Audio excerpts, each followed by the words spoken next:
Hi, I'm Benjamin Ebbesen, and you're watching the Permanent Rain Press. Hi everyone, it's Chloe with the Permanent Rain Press. Today I'm happy to be joined by Benjamin Ebbesen. How are you? I'm doing great. I'm so Super excited. excited. I'm excited to chat with you. I really appreciate you taking the time. Obviously, this is a show in Norway, but it's captured a lot of audiences around the world now who are English speaking and excited to hear what you have to say about Rykter. But before we get into the show, what can you share about your background in the arts and what sparked that passion in you to pursue acting? Yeah, so I haven't really done anything like huge other than Rykter. I think I've never really like intended to be an actor in any way. I saw like this link on Facebook where you could like apply, and I was like, okay, this is probably fun. And then all of a sudden, I got a part. So I never really like. I've always like loved to watch movies. My father is a huge movie enthusiast, so I've always like watched some of those classics, and like seen all the big actors and thought that, oh, this looks really fun. So I think like at some point everyone wants to become like an actor or a singer or anything like that because you look up to those people, right? So when I saw like the link with the where you could send in an application, then I was just like, okay, let's do that and see if it works out, and it worked out. So It's one of those things where it just kind of like fell into your lap as they would call it because you like you said you didn't have any kind of big dreams and aspirations, or it's one of those things where you get older and you don't kind of get the opportunity, right? So yeah. I'm glad it worked out for you. Maybe even with your dad, you said he's a big kind of movie enthusiast. Like, who are some acting inspirations for you? Like, why, how did they inspire you? I think like I don't know if you can see in the background, but on that poster right there, that's Bruce Lee, and he was always. My dad loved the Bruce Lee movies, so we would always. My mom was like, "You can't watch those movies because they're very violent," and but every time she would leave the house, my dad would like pull out the DVD and be like, "Let's watch some Bruce Lee."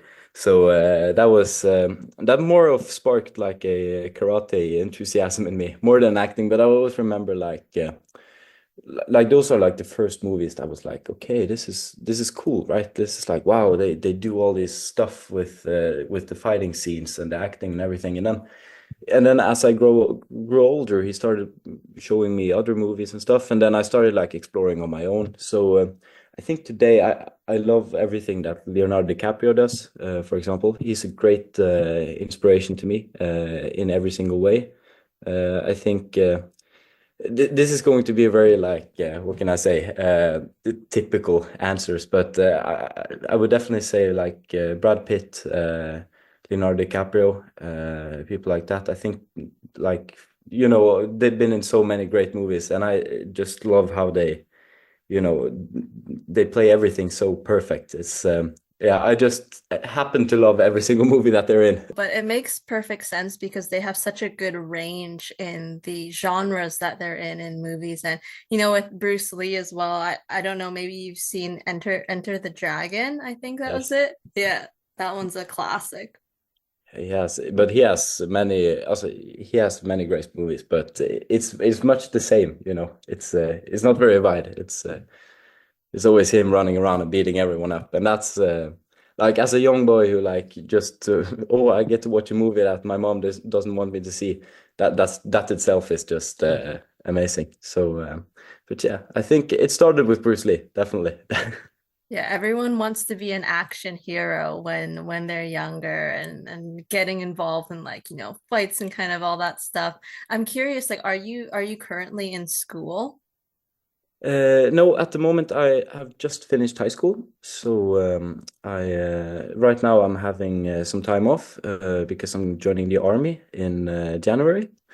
So I'm going to be there for I think a little bit over half a year. I'm hoping that they'll let me go a little bit a little bit earlier so that I can join up for studying law next semester. So Oh, I'll be you like will be all very good. busy. I will be very busy, so I have a lot on my plate right now. But I like it that way. I like having like a kind of a plan for like, okay, I'll at least do that, and then I'll do that, and then we'll kind of see how it goes, right? So the army is mandatory, correct? Yeah, sort of. Like, if you don't want to go, then they'll just say that, okay, but you don't have to. But I was like, I got in there, and like the tests before are mandatory, so I just got in there, and they were like, okay, do you want to join? And I was like, I don't know, is it fun? And they were like, yeah, it's fun. And I was like, okay, let's do it. It's like a duty thing, right? Like it also, I'm sure, feels good to kind of like serve your country and the cause. But with law, I mean, where did that interest come from? I don't know. I took some subjects in high school that was like, I had psychology and politics and everything. And then I had law for like a subject there, which is like, it's not like studying law, but it's like you get the hang of it and you look at some things. And I was like, and I discovered that okay, I think this is really fun, right? I love to like think about all the different like aspects of think okay, what this paragraph right here, for example, does this apply to this scenario or this situation, right? And everything like that. I love the whole debating around something and seeing things from different sides, so I really found that interesting. And then yeah, and then when everyone was going to apply for something to study, then I was like, okay, I'll apply for law and see if I get in, and I got in. So so That's that's the plan for incredible. now. Yeah, well, I think as if you have a good kind of interest in like reading and like you mentioned, figuring things out, then that would be a good kind of field for you. What are some of your other hobbies that you like to do? I've always had a passion for music production. I'm just like a computer nerd. Always like looking for how things are done and how how things work. So I think about must be almost 7 years ago now. I had a music teacher in secondary school who was like, he was crazy with all the music production and playing guitar and everything, and he was super talented. So I basically just we started doing that in school, and I kept like messaging him like, "Hey, could you help me with this?" and trying to figure things out. So after that, I kind of fell in love with it. So in my free time, that's really just what I do, play around there and nothing. So that's like if I'm going to name one hobby, that's it. So it's just like the computer side, right? Like you don't play any instruments right now. Is it just the producing? Well, I'm the type of guy to like pick up a guitar when the night is almost done and everyone is just like having the last beer. Then I'm just like, hey, there's a guitar over here, and then I'll play Riptide, and everyone will be like, okay, leave, and then I'm like, okay.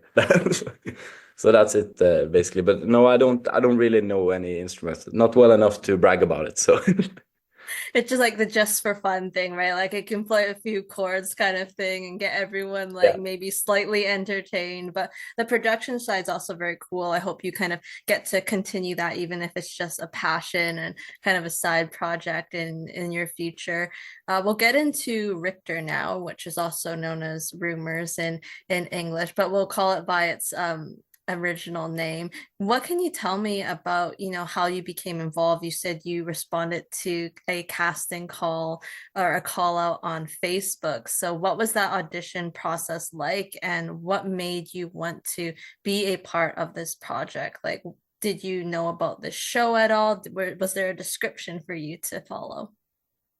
Well, it was really like in secondary school, at the school I went to, there's this tradition, right, where every year we have this huge school play, and everyone who's like seniors, I think you'll call it, is a part of that, and everyone was like after that we thought that was really fun, and everyone was wanting to be an actor, of course. So my old Norwegian teacher, she put out this Facebook link. So she sent it to like a messenger group for the entire school and was like, "Hey, for the first time in 15 years, they're looking for young actors in Bergen." And I thought that would be fun, right? So I sent that in, and And there were several months that was just like I didn't hear anything, and then it was right at the end of the semester. I was reading for this exam, and all of a sudden my mom just goes up from the dinner table, picks up the phone. Someone was calling her, and she just started smiling. And okay, do you want to talk to him? And yeah, she gave the phone to me.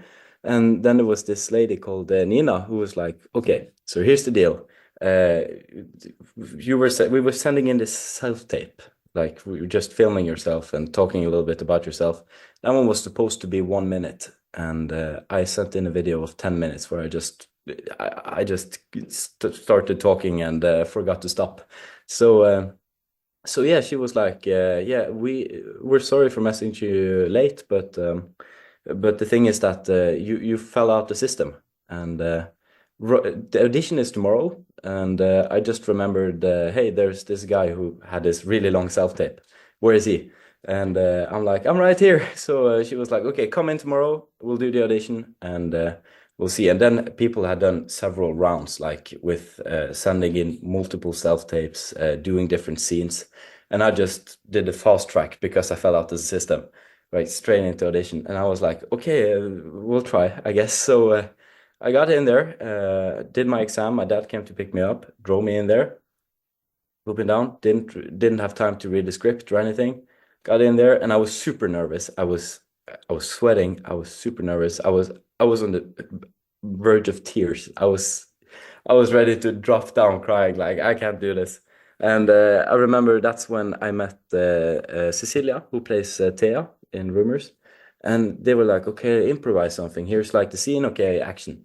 And she carried me through that thing. Like she's such a nice person. She just, okay, she's so talented. She just held on to me and guided me through it. And I was super nervous, right?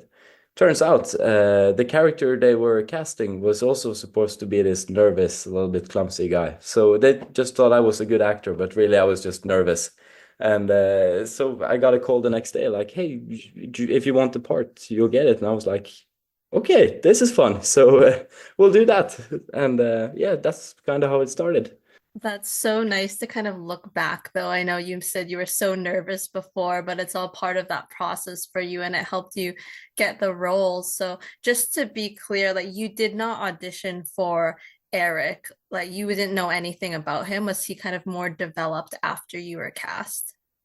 He was he had a diff when with the first original script for the because this was before the pilot episode.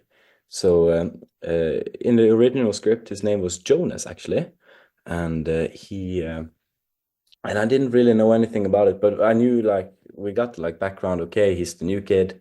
He's like he's super uncomfortable, and he has this secret that no one needs, that no, he doesn't want anyone to know about. So don't tell them. That was just all they said. So then when we started filming, I think it was close to a year later, then we got the full script where I was like, okay, so this is the secret, and this is why he does everything. So he was really like, even when we filmed the pilot episode, for me, he was really like mysterious even then. I So think it kind of adds to it, right? Because you didn't know yourself like what his secret was and what happened in the series. So I'm guessing I know the answer to this because it seems like your parents were excited, but were your family and friends really supportive of this journey for you as an actor?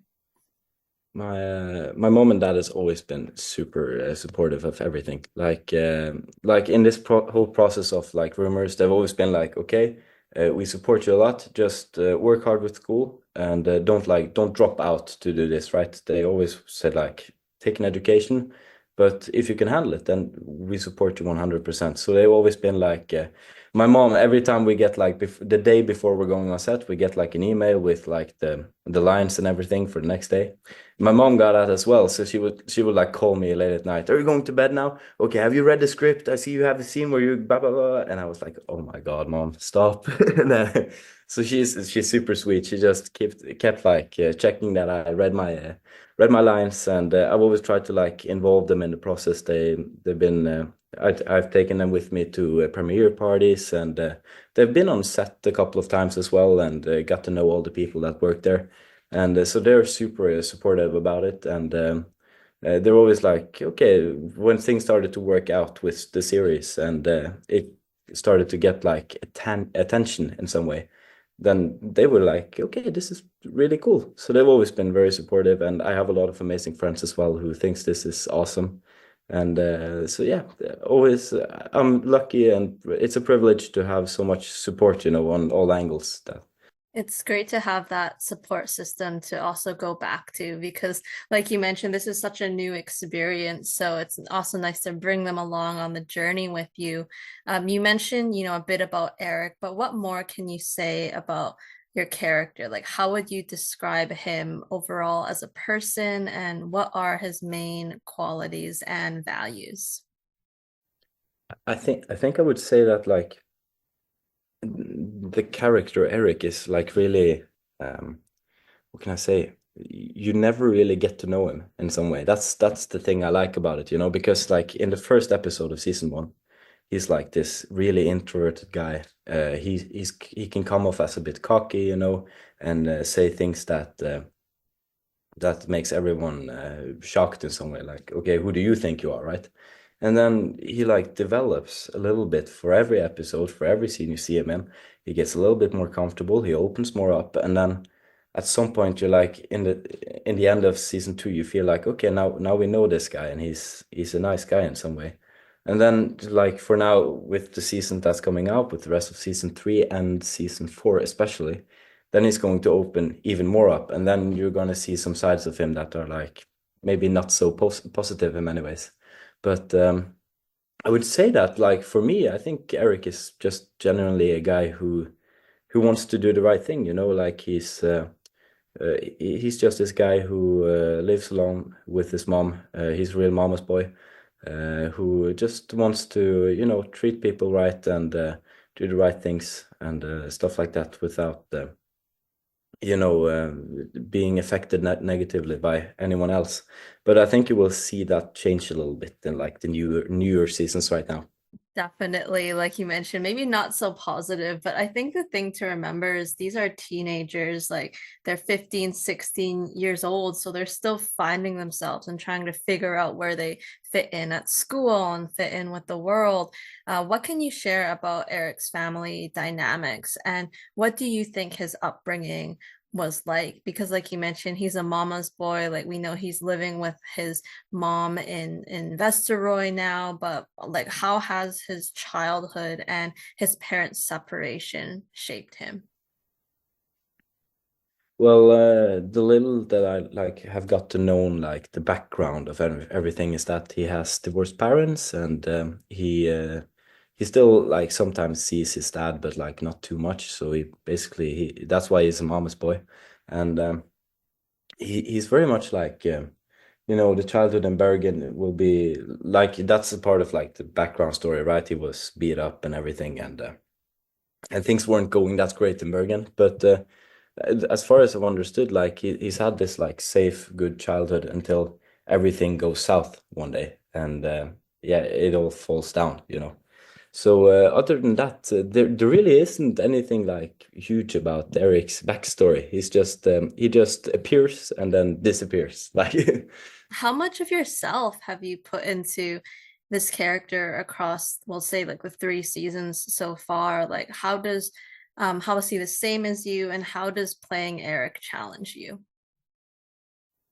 I think like many people say that I'm not like Eric at all, right? And then it's like okay, at some point, like I feel I agree a little bit because I think he can be very negative at times and very cocky and stuff like that, and very introverted as well. I would see myself as more of an extrovert than in many ways, but still, I think we're very alike, like many of the like lines that's supposed to be funny and stuff with the weird humor. That's like I feel like that's funny. What do you mean weird humor? Like I love that. But yeah, like those small like quirky, a little bit of nerdy things that you will sometimes learn and that you will see more of throughout seasons three and four. I definitely feel like we're very alike there.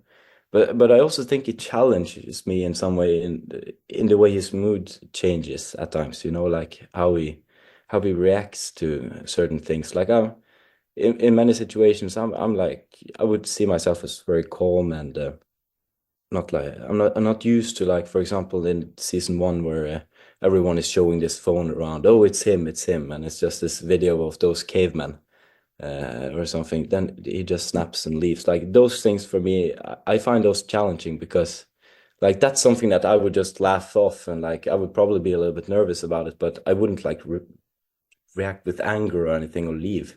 So I think in some ways there are many like reactions to things that are for me very unnatural, but still it's like that's the fun part, you know, to be challenged and into doing something that like, okay, I wouldn't do that, but Erik would definitely do that. So you have to kind of grow with your part and try to put yourself in your character's shoes in some way.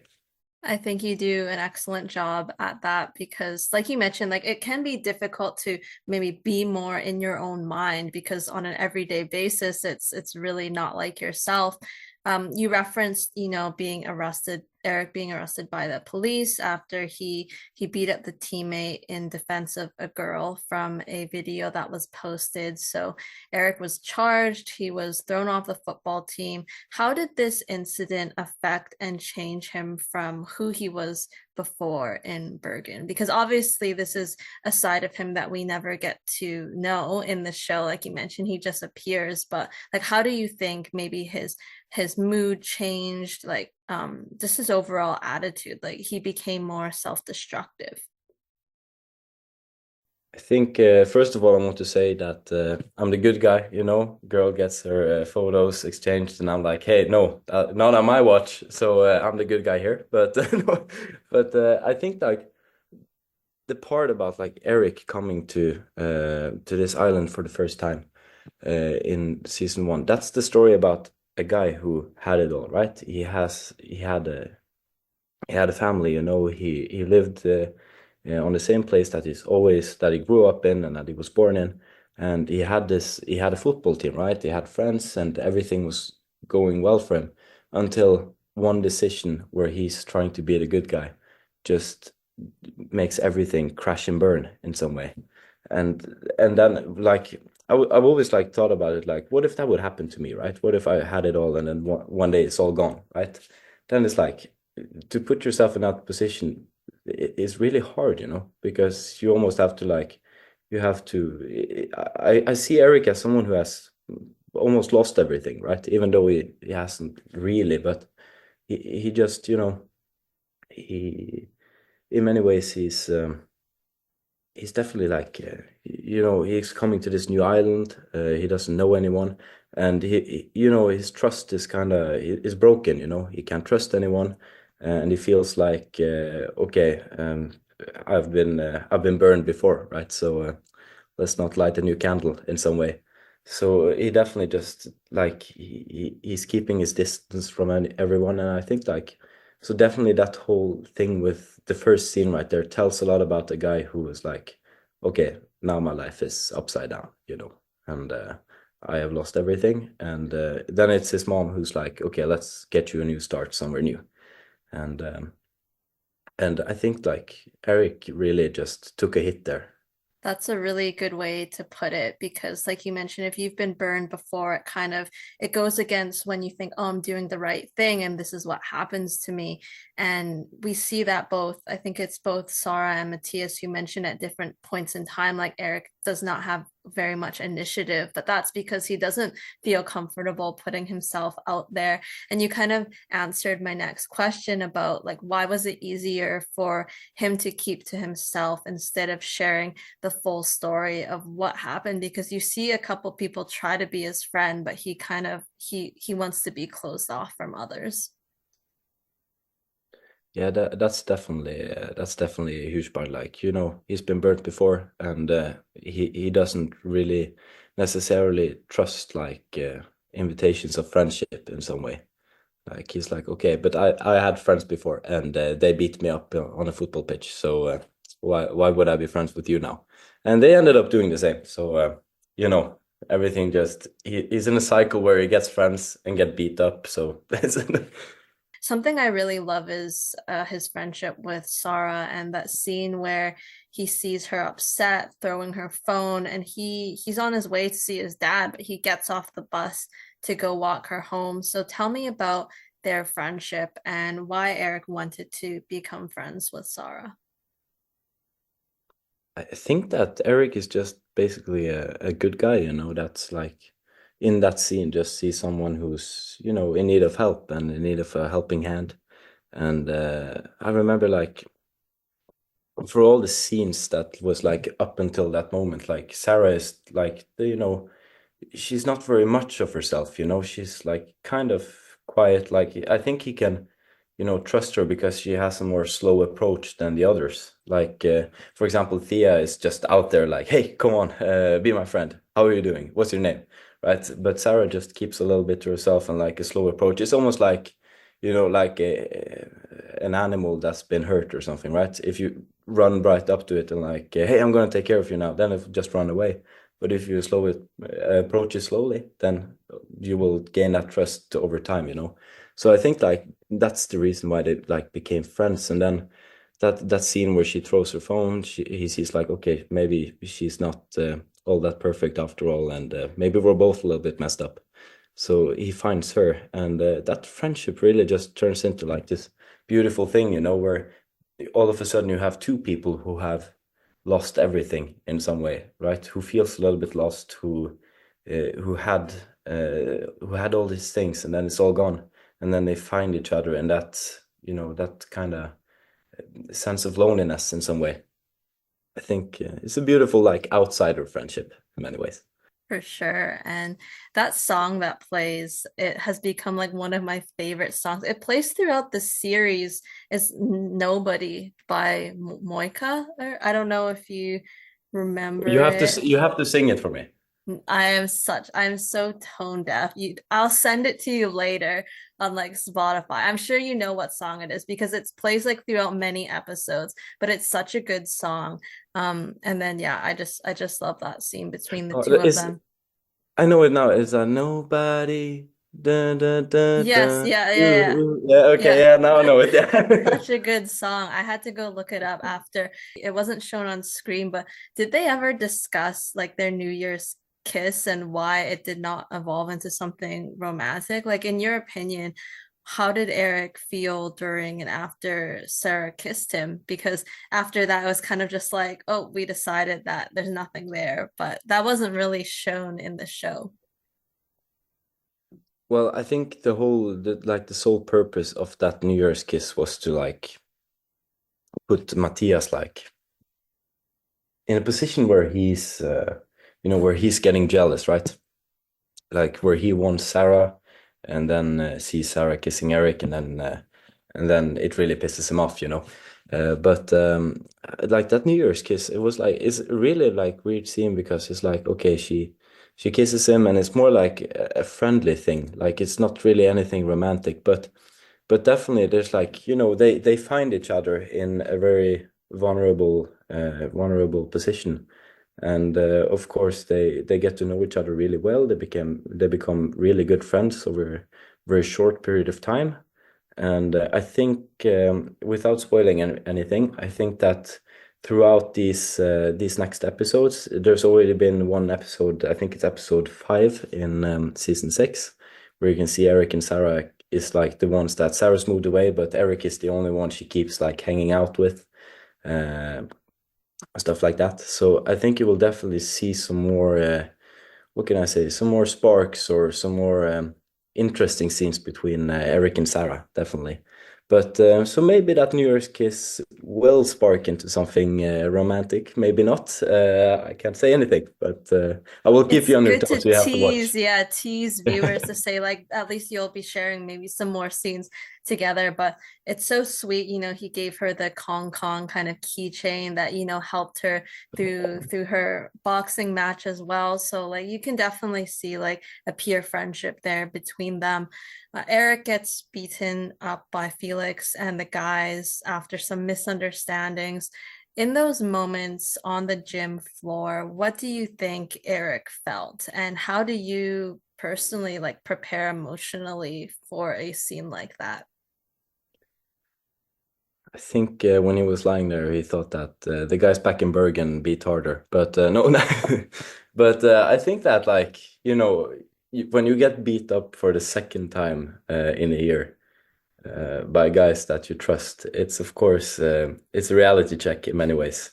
And but I don't know. It's very hard to describe because that scene was very hard. I remember because we were like, okay, we had done this coordination in some way about like, okay, how do we want to do this, right? Okay, so Felix, everyone centers him in some way, tries to run away. Felix pushes him back, punches him to the floor, and everyone starts going at him, and so we did all the technical stuff, but then we had this like because the whole like from Felix pushes him to the ground till they beat him up. That's like okay, that works, right? Okay, and he's on the floor, but then it's just like pure fighting scene in some way. And then when the lights go on and Matthias comes in, then everyone starts asking question. Okay, how beat up is he? Like, how is he supposed to look after this? Like, what is he really feeling now? That was like this huge question. So they had this fake blood and they covered me in it, and all of a sudden it started looking like, okay, this is way too bizarre in some way. Like he's really beat up, and and then we were like, okay, so the only thing that was like for Erik to show emotion in that scene is when he gets up and just walks away, not saying a word, right? Like he's probably just people we were talking about, okay, is he embarrassed right now? Is he feeling betrayed? Is he angry? Anything like that? Or is he just so beat up that okay, he doesn't feel anything? It's just like in a sense of like he's like thinking, okay, this isn't real. Like you get that surreal experience right there. So I remember we did a couple of different takes right there. One where Erik looked like a zombie, where I just walked out like this, and they were like, okay, now he looks like he needs to go to the hospital, so we can't do that. So we ended up with like having a bunch of different takes, like, okay, is he angry, where he's like a little bit more angry, one scene where he's just like more in shock and stuff like that. So we ended up with like, okay, he's definitely feeling betrayed, right? He trusts these guys, and he felt like, okay, maybe now the chance for a better life is finally becoming real, and then all of a sudden is not. So I think that's what he's feeling in some way. It's very traumatic, I can imagine. Like, and we talked about this before again, like opening up to others and feeling like you can trust these people, and then this happens. He tells his mother, of course, that he was injured playing football. He tells the guys he isn't going to say anything. After what Erik went through in Bergen with the police, like, why does he make that decision not to tell the truth? I think it's something, I think it's about like this whole justice system that is like within many group of guys, especially. Like, okay, if you have like this codex where like you're not going to snitch on anyone, you're going to stand with the group, and if not, then you're out, and you aren't just out, we're coming after you. Right now, you're not just alone, you're a victim, right? And so I think that like that what happens in Bergen, right, is that he knows that this is not the end. They're coming back for me. This is going to end well. So he moves away. Like it's more of like an escape, in many ways. And then when the same thing happens, I think he knows that okay, if I now go around and I snitch and I keep like trying to give them consequences for this, then it's just gonna get worse. So I think he's like, okay, so he gets home, tells his mom that he ran into a sign or something, and it's blood all over his face. And his naive mom is like, "Oh, he ran into a sign. That's so sad," and like stuff like that. I can't. She has this really weird voice. I can't. I can't. I can't do her voice, but still, no. But yeah, she's so he tricks his mom, and basically after that when he's like, okay, I'm not gonna tell anyone, that's just his way of like waving a white flag, saying, okay, I don't want any more trouble. You don't have to like me, you don't have to be friends with me, just don't beat me up again, don't make my life a living, yeah, don't just I'm gone, you don't have to be nice to me, just don't do anything to me. That's like waving a white flag basically. Yeah, for sure. It's not wanting a bigger target on your back. Definitely. tell me about Erik and Matthias's relationship because it has had its ups and downs since they met on the ferry boat in the series premiere and then like the pilot episode. So, first off, we'll start with what do you think Erik liked about Matthias? Like, can you describe the connection that they have? And this is kind of like evolved throughout like season 1 and season 2, especially. I think really that, throughout the seasons, right? Matthias is like this. He's a nice guy, just like Erik in many ways. But he's the leader, and he's and he makes the calls and everything, and he has a lot of power, on this small island. And I think Erik finds kindness in him in many ways, and then all of these misunderstandings, right, with Sara and everything, leads up to Erik getting beat up, and then that's where I think like Matthias's moral compass comes in and says like, okay, this isn't right. We've gone too far, and that's when they like start to find each other at the point where Erik is low and Matthias is having like this. Okay, who am I really? Who do I want to be? Right, and starts taking care of Erik in some way. So they find kindness in each other and like keeps evolving this into a nice friendship, and at the same time, you can see like signs here and there that Matthias is having this like this mask on, of who he is, and that he's starting to question like, okay, who am I? And within that is also like, okay, what sexual orientation do I have, and stuff like that. That's a huge theme, especially of season 3 and 4. But it's like it starts brewing in season 2. So I think that when they find kindness in each other and they start like making this friendship where they see eye to eye on things. They start opening more and more up to each other, and Matthias finds kindness in him on a deeper level. Like okay, we open up to each other now. We can be honest with each other, right? Because Erik tells him about the past in Bergen and his secrets and everything. And when it comes to the final scene of season 2, where Matthias kisses Erik, I think that's where the friendship just takes a turn, because that's Matthias's way of opening up to Erik about something, and he doesn't really get the response that he was looking for, maybe. And still, like you will see throughout season 3, especially, you will see like Erik trying to make amends and like fix this, right? Because he's not angry at Matthias. He's not. He just can't, comprehend what has happened, or he can't return like the feelings. They're not mutual in any way. So it just ends up being this like Matthias finding himself and Erik finding out who he wants to be. And when those two collide, they just don't make it work. And throughout season 3 and 4, you will see a lot of that. Like, okay, we're almost eye to eye, but we're not really there yet. Another tease for viewers that they have to continue watching until like there's some kind of resolution, whatever that looks like for the pair. But I really love how you kind of describe their story there because a lot of it is like misunderstandings and not necessarily not having the same values, but like you mentioned, it's not being able to give what someone else wants in a specific moment. In season 2, a drunk Matthias, he sleeps in Erik's bunk bed at the class trip. So, they laugh it off, they agree to forget it happened. But in your eyes, like, why did Erik let Matthias hold him in bed instead of, say, like switching bunks? Like, that was kind of an indication again. But for Erik, like, what did he think in that moment? Like, what did he feel?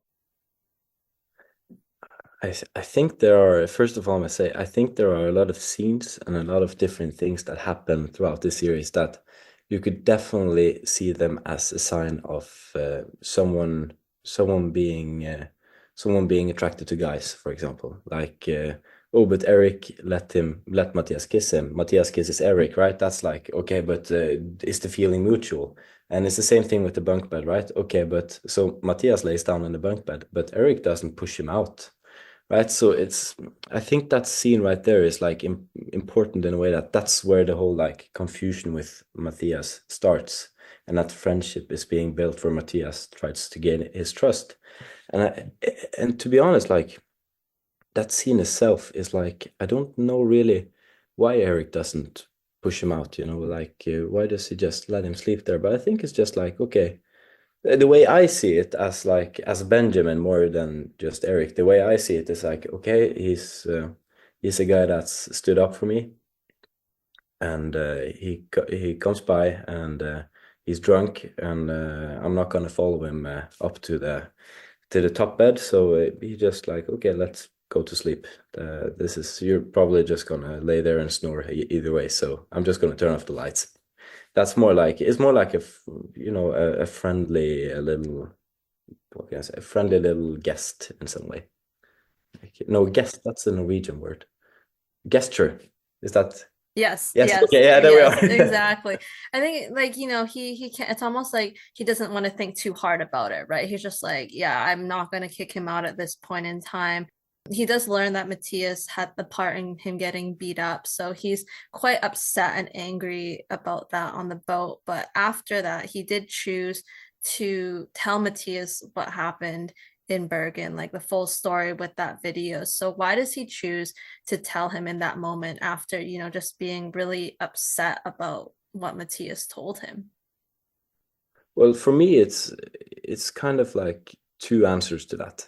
And the first one is that, okay, so Matthias gives him honesty in some way, right? Okay, so it's like it kind of validates their friendship in a way, because like Matthias and Erik is becoming good friends. Matthias has this secret that's like, okay, I'm the reason you got beat up, right?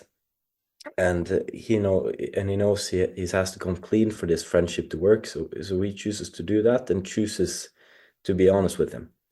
And of course, I think I would be pretty upset if someone had me beat up and then try becoming friends with me and then told me like months later. But but at the same time, I think that Erik in that position knows that, okay, till this moment now, this secret and everything that has happened in Bergen has just had a horrible row of consequences in terms of losing friends and getting beat up, and losing trust in everyone. And then I think he kind of sees that, okay, but I get honesty now. So, and as at the same time as he's getting honesty, he knows that, okay, this secret is just going to make even more mess if I don't come clean. So he chooses to open up to Matthias solely because, okay, I got honesty from you. I'm going to give it back. Here's what happened. Now we're even. Now everything is out. Now we can get a fresh start in some way. So I think it just shows that Erik really wants that friendship to work, right? And you see the same thing in season 3 where he's like, okay, you're my best friend. I really want us to keep hanging out because the friendship is sincere, you know, like it's something real. They're really close, and it's like they do try to make it work, right? But I think that will be like the biggest frustration throughout season 3 and 4 now, is that are they even going to make the friendship work? That's the biggest part. I know as of like episode 7, it was still like not happening, but well, there's still like another half of the season 3 to go before season 4. Take me through that kiss between Erik and Matthias, like similar to the bunk bed as you were mentioning. There's that viewers, notice Erik doesn't pull away, but at the same time, he genuinely looks kind of confused and awkward after the kiss, and they're just standing there. So as Erik, like obviously the bunk bed was one thing, but what happened in that kiss? Like what did he think when Matthias pulled him in for that moment? That was like just as the attack scene in the hall where Felix and the boys attack him.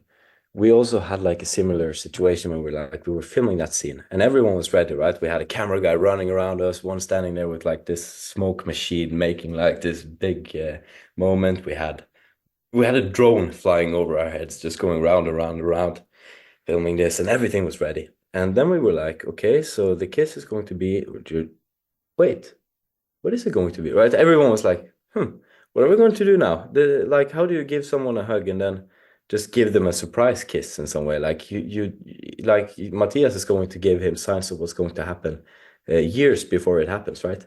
So we had to like, okay, so he's just gonna grab his neck in some way and then pull him in for a kiss, and then he has to shock him in some way, and then we faced a new problem. Like, okay, because this is the cliffhanger, right? This is what is going to make people think that okay, we need a new season. We need to know how this ends. And then we like face that, okay, but how are we going to do this? Like, what does he feel? Is he like sad because like, okay, this ruins the friendship, or is he confused because like what happened here, or is he just genuinely like clueless, like what happened? So we ended up going with like a bit like a clueless, like just visually thinking like, okay, what happened here? What just happened? That's what we kind of landed on, but still we're like a little bit unsure of what Erik like, what did he really feel in that moment, you know? So we ended up on like that he was more clueless, you know, and that Matthias had a really, and that Matthias actually was really clueless himself as well. Like that he was like, okay, what just happened now? That both of them is just like, okay, what went over you, man? And it's something like that. I think in that situation, it's also good to kind of keep your options open, right? Because when you're filming season two, like you don't know what's going to happen in season three and in future seasons. So it's really accurate to be at that moment where they're both kind of like, what just happened there? And we know that they don't really talk after that in the summer. So Erik, he chooses to stay in Vesteroy. He works at the Vesteroy Seafood Factory with Felix and the other guys. Can you fill in the blanks for viewers who wonder how Erik and Felix became friends after all Felix has done to Erik in seasons one and two? Like, why did he forgive them and why does he start to hang out with them? Well, I think is like, okay, so Erik is, first of all, I don't think Erik is like a social a social idiot. Sorry for the term, but like I don't think he's like I think he understands how to like get to know people and how to adapt in some way. He's had to do it before, you know, and now he ends up in this factory with all the other boys, and I think he knows that okay, we're gonna spend a lot of time together. We'll get to know each other, and then I think it's something about that, you know, he had this football team, right, back in Bergen. He had everything. And all of a sudden he's starting to have that feeling of belonging somewhere. And and is getting this validation, you know, from the rest of the group and just sticks with that, you know, and then it just evolves into this kind of friendship where I think it's not like a friendship like Matthias and Erik has a friendship on like kind of a deeper level. But I think it's more like, okay, we fill each other's needs in a way that we give each other that affirmation, or we give each other a sense of approval when we do certain things in this group, right? When we do what we're supposed to do in some way. So I think that like basically he doesn't want to get beat up again. That's of course another thing. But like they you know they feel each other's needs in some way. But still, you can see how Erik just he wants that friendship with Matthias to work out because that's what's real. That's what's sincere, you know, and that's what like makes that friendship stand out with, for example, what he has with Felix and the others. But still, he can't let go of Felix because he's in this group now, and he wants that sense of belonging in some way. That's such a perfect way to explain it because what I thought about was just the brotherhood that he probably missed so much after, being kicked off the football team in Bergen. And he's just like, I want a group that I can just be guys with, even if that's, not entirely like the attitude or they don't have the exact same values as him. We see Erik and Matthias, they keep getting interrupted when they try to talk about the kiss, and Matthias doesn't respond to Erik's texts. So Erik's the one who casually brings up the kiss in the summer as being nice. So in your opinion, like what was the intention behind bringing up the kiss? Like was it just being polite? Was there potentially in that moment something more? Or he just wanted to hear Matthias out? I th I think it's you know, it's about like, okay, we're having some loose threads here and there, and it's like that kiss is like the elephant in the room. Like they kiss each other, and then they don't talk for the entire summer. Matthias doesn't answer his calls, and he tries to like have this conversation with him with the lockers, and then Felix jumps by and grabs him, you know, and then it's like, okay, we really need to sort this out because once again, Erik wants this friendship with Matthias, and then it just, you know, But for that to work, we have to like they have to talk this through in some way. So I think that's the reason for him bringing it up, and that's it also fits perfect with the show. You know that that's just the scene that pushes Matthias like way out in the cold for from everyone else. That's so it's yeah, but I definitely think it was just to like he wants the friendship back, and we have to talk about something. So Erik watches as Felix makes homophobic and disrespectful comments towards Matthias and Olivia at the party. Why does Erik not intervene sooner and like stop and call out Felix? Because his attitude seems to go against what Erik believes in. Yeah, and that's once again that's one of the hard parts about playing Erik, because like if it was Benjamin and not Erik, I wouldn't have I would I think I would never have stood behind that in any way. So that's because but I think that's the genius part of this new season of Rumors is that it teaches us something about how far you can push a person or how different or how much we can change when we're in a group, like how we can just totally lay our values aside in to get that affirmation and to have that sense of belonging with the group. It's like it's a very interesting thing this within social psychology, like how for example Nazi Germany, right? Like an entire nation is doing something that we today everyone can agree on that was horrible, right? Like, why did so many regular people join up to do something, right?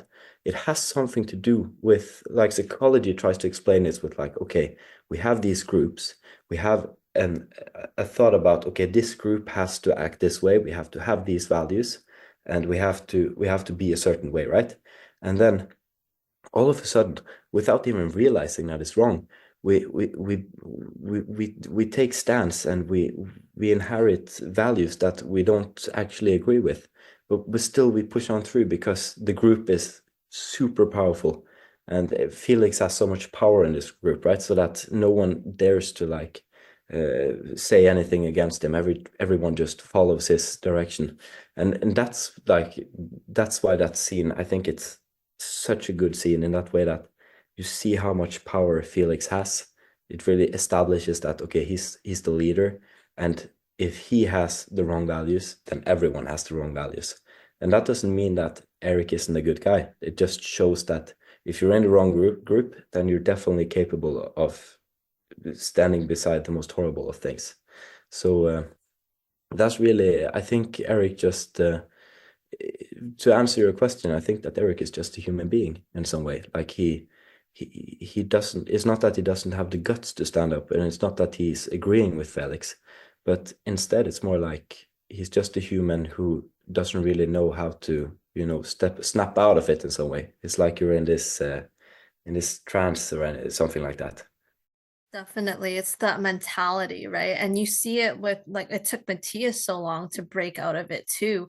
And now that he's out, he's the outsider, right? So it's kind of like again, not wanting to lose, what was built up in the summer and that brotherhood.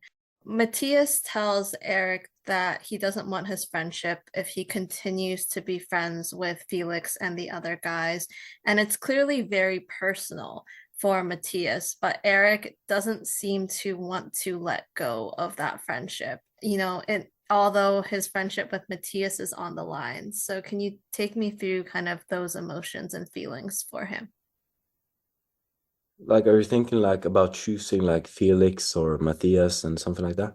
I think it's like I don't know. I think I'm just going to have to repeat myself here in some way because I s- it's something like it's that weird thing about like okay, do you want one sincere good friendship or do you want to have a group of guys that just gives you that affirmation and that safety that you so desperately need, like do you pick something real or something that just looks better on the outside?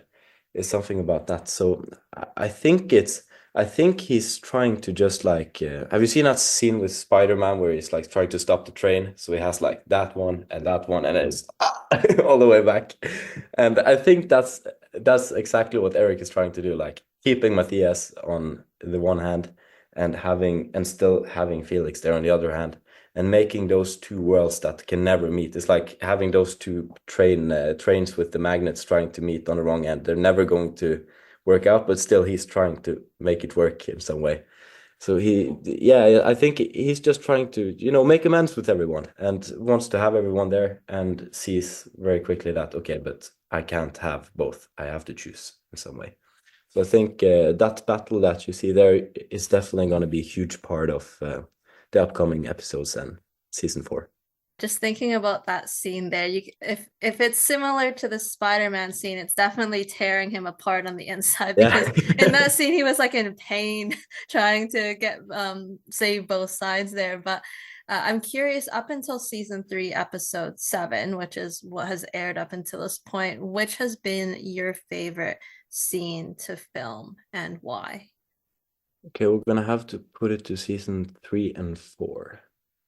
And I think I have actually, I have, I think I have to say, because there are so many, like, the scenes itself, everything is like attached to good memories in some ways, right? It can be like a day that was just super funny because everyone was tired and it was the last scene of the day. And maybe I didn't like, it's not my favorite scene or anything, but it was just like attached to all these good memories, like on set with all the amazing people that worked there. But I think, like, if I'm going to just go with the scene itself, it has to be that scene where Sara and Erik is at the museum. That's just come out for the entire 2 seasons, I think, because like I felt like that scene I got to be myself a little bit, a little bit quirky in some way, or like being weird, really. Curled up And on the floor in the yeah. museum. Just falling straight to the floor. And like we came in there. I remember that day so good because it was the first scene that we had to film in the city, so I didn't have to go far to like get on set, because normally you're in a car for like 1.5 hours to get on set. And then for the first time it was like kind of a shorter route, so you were like, okay, this is good. And we showed up there, and everyone was like, okay, we're going to the museum. I was like, okay, are we going to see something cool, dinosaurs? And then they come in there, and there's this guy who's made this tree covered in like sperm. And I'm like, and then Benjamin goes, what the, like, what happens? What is this? Like, I feel scammed. I was expecting dinosaurs, and all of a sudden I got a tree covered in sperm. So yeah, I was really disappointed. So that just started like with me having a lot of fun with this, because I thought the whole, like, credits to the artist, by the way. He made it was really cool being there, but like for me it was just like, what is this? Right? You were just not expecting it, right? So it was just Not like a expecting it at shock all. to you. Yeah, it was a tree covered in sperm, and there was condoms everywhere, and I was like, oh my God, what is this? There was even like a shower on the backside. There was like this, like in this little room, he had his shower, and I just got, and this is the part that I love the most, is that they said, okay, this scene, Sarah is gonna walk around, and just gonna look like you're super interested in this, and then Benjamin, you're just gonna run around, and you can do whatever you want as long as it just looks like you're bored and trying to make the best out of it. And I was like, yeah, I can do that because I'm actually bored right now and I have to do something. So I remember, like, in that shower, I just stood up against the wall and looked like I was peeing all over the place, and doing all this like weird stuff, like falling to the floor in boredom, and just like when we got in, it was like, okay, just film the opening scene. You're gonna see this tree, and I was like, yeah, that's a tree covered in sperm. Because that was what it was. It was just this really weird day that was like, I had so much fun filming that scene, because I felt like, okay, now I can really explore another side of Erik that's like in this whole series, that I feel that sometimes it can just be like seriousness after seriousness after seriousness. Like you rarely crack up like with a laugh or something.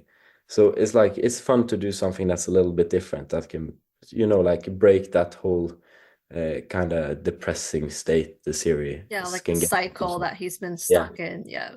yeah. So that scene for me is my favorite scene of the new, especially, yeah, at least for season 3. Yeah. Maybe also four. Yeah, I think for four as well. Yeah. I think it's also like it was so telling about, Alyssa's character and Sarah and Sarah and like how much she's kind of grown and matured, like now that she's in the city and wants to go to these art exhibits. How has it been to work so closely opposite Tio as Matthias, like including in your more intimate scenes? Like, what can you say about him as a person and as a scene partner? Well, me and Theo really just hit it off straight since I met him at. He was at the round of audition when because I had filmed the pilot and I was coming in to like do the auditions with the ones that were like okay with they had a couple of different guys and Theo was one of them and they said okay one of these is Matthias, right? We had lot of common interests and the same weird humor in many ways and when you're like we read the script and we knew that okay we're gonna have some intimate scenes we just started like for like many people has asked like okay was it uncomfortable, for example we have a very intimate scene in season 3 where we you've probably seen the scene so where we kiss a little bit and we don't wear too much clothes and stuff like that. So that was like a big part of it. Like, was that uncomfortable? And I was like, no, it was really just we just had fun with it, you know. And that's my favorite part about playing with him is that we can have fun with stuff, you know. We can be serious when we need to be serious, but we can have fun and we can do all these things that like we know that we have intimate scenes and we can laugh it up so it doesn't get too serious, you know, and we can like build on each other and just really, do thing make something really cool out of something. And my favorite thing about playing with him is to annoy him. Like in the middle of a scene, like if the camera is on him, I will do something to throw him off. I will say a line that just make him laugh or something. Like for example, all these like little snippets or something. I don't know what you call it. If like for example, Matthias carrying a bed up the stairs, right? And I'm on the other side, and I'll just start like, and they'll say action, and there's no sound on that, so I don't ever. No one is wearing a microphone, and he's supposed to look a little bit sad and in his own world. So I'll just start saying so much different. I will throw a load of shit at him to just throw him straight off the record to just make him laugh. So we have to redo the scene and redo the scene and redo the scene. And they were like, "Can you stop?" And I will be like, "No, never. I want him to laugh. I want this reaction." And that's the funniest thing because like at some point he's getting used to like me fooling around and trying to make him laugh. So he always gets better at ignoring it, but I will always have to up my game, and I do every time I find something new that like if it just gives him a little bit of like a sign of a smile, then I will just go straight at it and just trying to ruin his scene completely. And that's like I think that's the kind of dynamic, that makes the whole series better is that we can have fun behind the scenes in some ways and we can joke with each other on set, but then also, push each other to do the seriousness better, to like get into that mood together and, you know, do those things that like, it, yeah, that it looks, it just gets special in some way. Like for example, we when we did the kissing scene, it was like in season 2, he's the one kissing me, right? And then I was like, okay, this is awkward. So I go straight in and kiss him back. Right after he was like, no, you're not supposed to do that. And I was like, I just had to. Just in the moment, right? It's like, but I Just love in a that moment. you have this like comfort level with each other that allows you to, like you mentioned, you push his buttons, but he doesn't take you too seriously either. Like it's just a great kind of dynamic and relationship to have on and off screen. Your cast relationship with the others, like with Alyssa, with Martin, with Cecilia, because for many of you, like this is your first acting role. So getting to go on this journey and experience it together, what's that been like? Think like there was like some of us who had done something before. Like yeah, this was my first project. I think it was Theo's first like acting job as well. I think some of the girls had some time doing like theater and stuff, but nothing else than that. And everyone was new to this, and we met up, and everyone hit it up. I like hit it off really, and like Cecilia, who plays Thea, and Alisa, who plays Sarah, and me and Theo, we hit it off. Really, like we were like the core at some points. We had the most scenes together. We had the most days on set together. So we really just found, and Martin as well, who plays Felix. He's a good guy, even though he's a douchebag on the TV screen. He's a nice guy, but like especially us four for the first season. You know, we did promo missions after the premiere together, and I just felt like you become family in some way, right? Because you grow together and you learn together, and that doesn't just go for the other actors. That goes for everyone that was on the set. Like, imagine when I started doing Rumors, I was 16 years old, and I I was doing my first year of high school. I had just started like at the new high school in the city, where I didn't know anyone. And for a long period of time, for the first half of the semester before we started filming Rumors, I always felt like life was like this, you know, this vacuum in some way. Like, okay, what's my place in this? And then I go on to do Rumors, and we get into this room, we start reading the script, and I was super nervous. And then for the first time in a very long time, I uh, I go to the bathroom, I come back, and it's almost like I'm home, you know? It's almost like, you know, everyone is welcoming. We become family. And then for the next half a year, I see them every single day.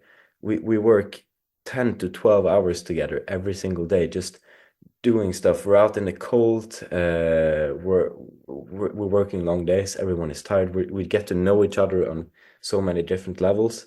And I see them more than I see my own family, right? So at some point they become family. And it's just like, you know, that whole I think all the actors can say that everyone who worked on Rumors, both in productions and the other actors as well, everyone was just like from the first day, everything just fit, you know. Everyone just got this bond that we like, okay, now we've done something really special together that, you know, no matter if some of us, you know, like if no matter what happens, right? If someone gets a family, if someone makes it in Hollywood, if someone becomes a rock star, talking about Theo, and if someone does something like, no matter where we go, you know, it's almost like okay, but we'll always have like okay, when we were 16 years old, we filmed a TV show together, and no one had any experience with acting, you know. It's always going to be like no matter how much like I've always thought about like if I were to do more acting, I would always like have Rumors like as a special thing in my heart because that's the first thing I did. That's the place where I felt safe and where I felt that okay, this is the core family, you know. So it's just this really like during under those conditions, you form this great bond with everyone, and it becomes family in some way, and that's a beautiful thing, of course. So I got nothing but love for everyone who worked on Rumors, both actors and productions and everything. That's so beautiful to hear. And it's kind of where you're learning to even love your craft more as an actor, as a first time, film TV actor. How long does it take to film one episode? Because you have 15 episodes a season. They're each like kind of 9 to 10 minutes long. So how much time is that spent for one episode when you're filming? Oh, it kind of like depends. Like say that one episode is 4 or 5 scenes, maybe six at the maximum. Then it's like you would think that okay, but this is something that you can do fast, right? But then, for example, have you seen all those like when they build sets? Like for example, okay, this is an apartment, and then they have like four cameras like in different directions, just aiming to like okay, we can do then you can just do mass production of episodes and scenes and stuff like that. But for us, it was like, okay, we had different locations. We had to travel far to get where we're going to where we were going to film. We had one camera. We had to do different angles. Sometimes things happened. Like we could be at the job for 10 hours, and then would just be working or acting for one of those 10 hours. So like 10% of the day is work, and 90% of the day is waiting, right? So we could do like, I think, like if we did 2 scenes in a day, that would be like, okay, this was good, right? If we would do 3 scenes, that would be like normal. So that would be like, that would be great. And if we would do 4 scenes in a day, then everyone would just be like, okay, what happened here? We're effective today, right? So it takes time, and I really thought it would be like just a couple of weeks and then everything was going to be done. But yeah, you just see how much love the people who worked with this have for like the craft and for their work, and how they just, if they have to spend an hour extra each day just going the extra mile making something better, then they do it. So they push us actors as well to just like do our best to like put some love into it and make the best TV show that we can. And yeah, I really feel like we've succeeded on that. So to talk about that crew behind the scenes, like what has your time on set taught you about the film industry, and how much has the experience been impacted by your directors, the creative team, and the crew?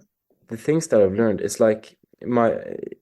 the first meeting with one of the toughest industries in the world, right? Because it's like it's you have to, it's a one in a million to get in many ways. Like I'm lucky to be born in Norway with less people and less but also less filming jobs and stuff like that as well. But also like it's a bit of a higher chance, I would say, here than making it in Hollywood, for example. But definitely, like, you hear all these horror stories that, like, okay, this is going to be hard. And you've probably heard about all those child actors that was like, that everyone started doing drugs after doing all the movies and series and stuff like that. And and you have this like, okay, is this going to be, are we going to get yelled at every day? Are we going to get food? Like you're asking yourself all these weird questions. But then you come in there and you're like, okay, this is the nicest people on the entire planet. So the first meeting with the industry is just like, it's a 10 out of 10, if not 11 out of 12. It's just, I've never met anyone that I didn't like, really. It's like everyone is just so positive and has so much love and so many common interests and stuff like that. So it just forms this natural bond between people. And then, of course, there are others that you get closer to, right? Like I have this one guy on Rumors, like Andreas, for example. He's a 40-year-old guy, and he was doing script, and then he was also having he was a director on the first 10 episodes of season 3. And he's like this guy that like everyone loves, like, and right, and he is like, if I would were to say like one guy that was always like, you could always come to him if you had something on your mind, if something was wrong, right? And if you had a bad day, you would go to him, right? And stuff like that. So you had people that you could come and talk to that was there for you. And so like you just felt safe from the moment you got in there. And also like Linda, for example, you will be sending mails with, right? Is the nicest lady on the entire planet. She just fixes everything.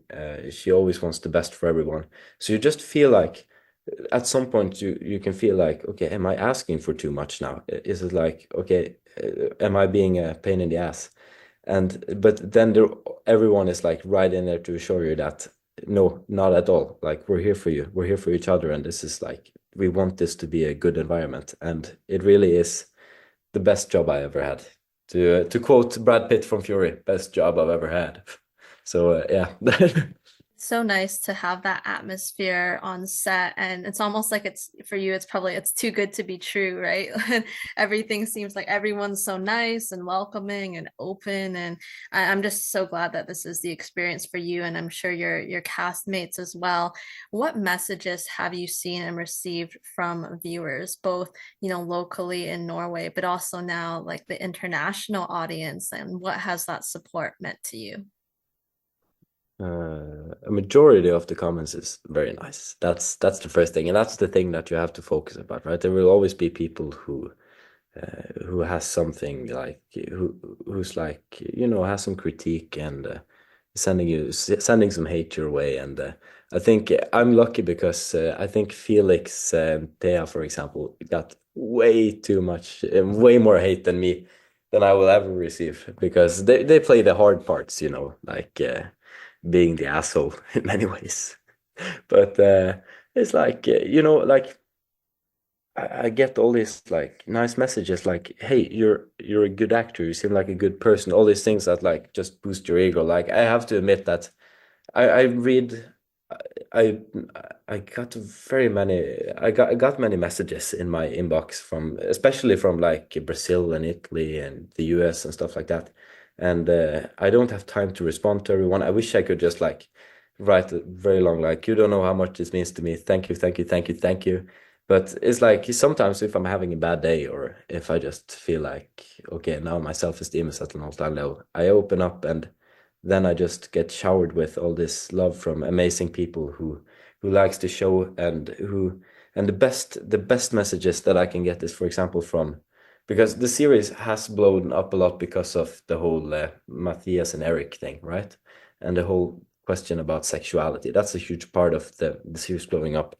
And the nicest messages I can receive is definitely like for example, there was this one guy, a bit younger than me, sending me a message like, "Hey, I'm homosexual. I don't know how to come out of the closet and tell friends and family and stuff like that, but and I'm not ready to do that yet." He was like, "I'm not ready to do that yet, but coming out of the closet seems less scary, and I always find comfort in rumors." And I think that that's like that's the sweetest thing to me to feel like, okay, but I'm not just doing some TV show that people is having in the background when they're eating food. We actually do something that gives people a feeling of comfort, and that maybe makes people think and to give people perspective on things. And I also think that we shed a light on some of the more taboo things to talk about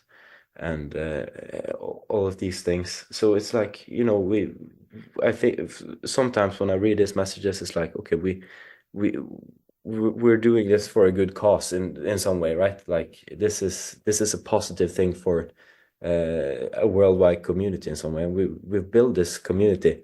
The only thing that's when I get messages like this guy who's coming out of the closet, right? There was this other guy, right, who asked me if I had any tips on how to do that. And then I was like, okay, now I'm in over my head because I've never been in a, like, I'm not gay, So I was like, what can I say? So I was just like, I had to like, okay, I'm sorry, I've never been in your shoes. I don't know what to do.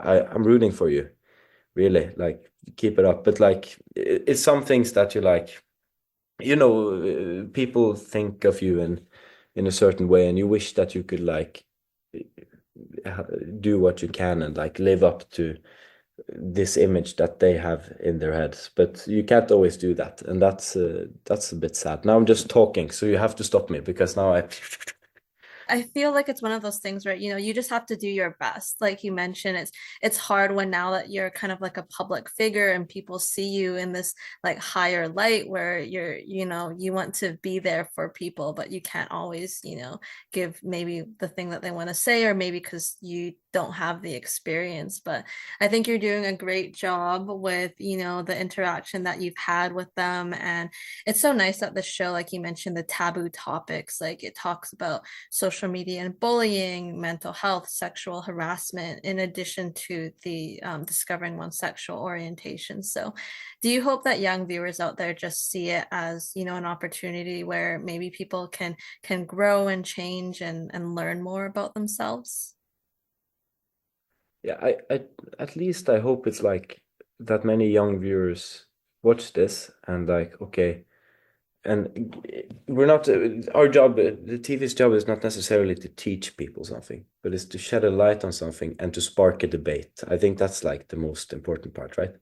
It's like we're supposed to to take a theme, for example, sexual harassment or sexual orientation, right? And to find something about that and to deliver a feeling around this theme, right? And to shed a light on something. And then it's up to the people what they want to take out of it or what they want to what they want to learn from it and how they see it in some way.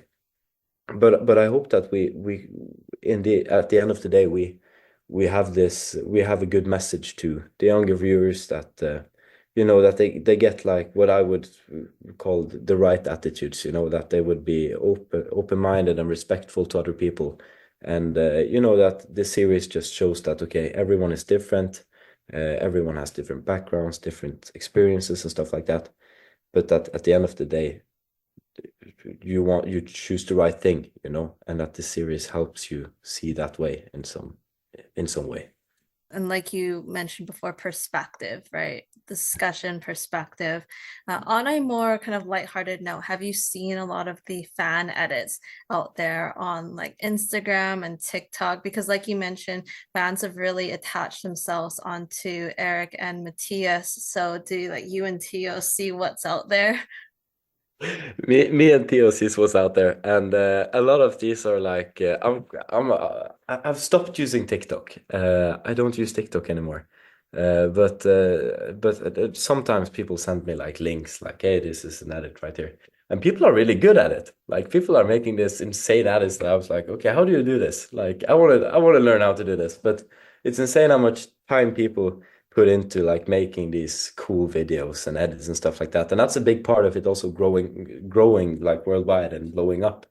But people make these really good edits. And of course, a lot of them is about Math Eric. And me and Theo's also talked about it. Like it's many of the videos is like they've taken scenes that's like, okay, here Matthias lays beside Erik. Here Matthias gives Erik a hug, right? And then everything is put over this love song or something, and it's really cool. But at the same time, we're like, oh, they're probably gonna be a little bit disappointed when we're doing this first scene of season 3, where everyone will get their hopes up and then crash and burn. So, but I can't disclose really if that is the end. Like, will it be Matthias and Erik? No one really knows, but yeah, I now I'm just going straight out to like the wrong direction here. The point is that I see all the edits, and it's super cool how much cool everyone out there likes, and yeah, it's a really good initiative. And if I were to start like commenting and liking, I usually like everything. But I'm not so good with commenting and stuff like that and writing, hey, super cool edit. I write like a grandma, so I will hit them with like one of these, like super cool. I don't know. I mean, it's yeah, people are just so talented with what they can do with the computer and with the edits and the music. And I mean, what you can say about their story is it's still evolving, right? So, I mean, I know that you filmed seasons 3 and 4 back to back, but I mean, if fans like it, this maybe season 5 is a possibility and into the future. That would be really fun. That would be to have a season 5. That would be.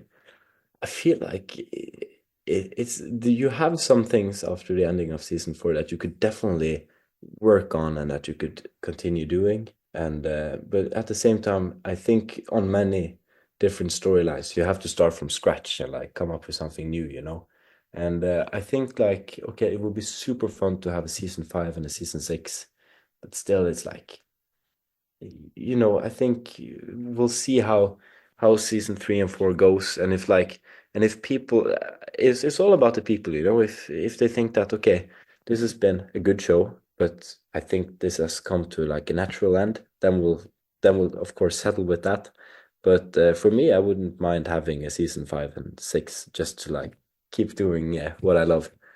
Yeah, and keep working with the people that you love to work with. What can you tease about what viewers can expect from the rest of season 3 and season 4? So this isn't really specific to Erik, although you can talk about him, but even other characters, like what do you think fans should be waiting for and anticipating?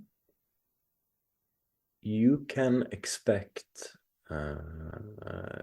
learning very new, disturbing sides of many of the characters. You can expect for unexpected friendships and love stories that doesn't necessarily have a good ending. Multiple of them actually, and you can definitely expect to sometimes scream at your television in anger because you're so disappointed, and you can definitely expect seeing many new themes being brought up, and many new dilemmas, and what can I say, happenings that, you know, everyone growing up has to go through, you know, taking place on television, and seeing how the different characters solves those different situations in some way. That's I didn't spoil anything. That was really like, okay, That you was can a really good, like, vague general explanation, because you can kind of see the wheels turning on maybe some of these unexpected relationships already so far in the season. Cough, Felix, and Taya, which was unexpected for many people. One more question for you, our signature question. If you could be any ice cream flavor, which would you be and why?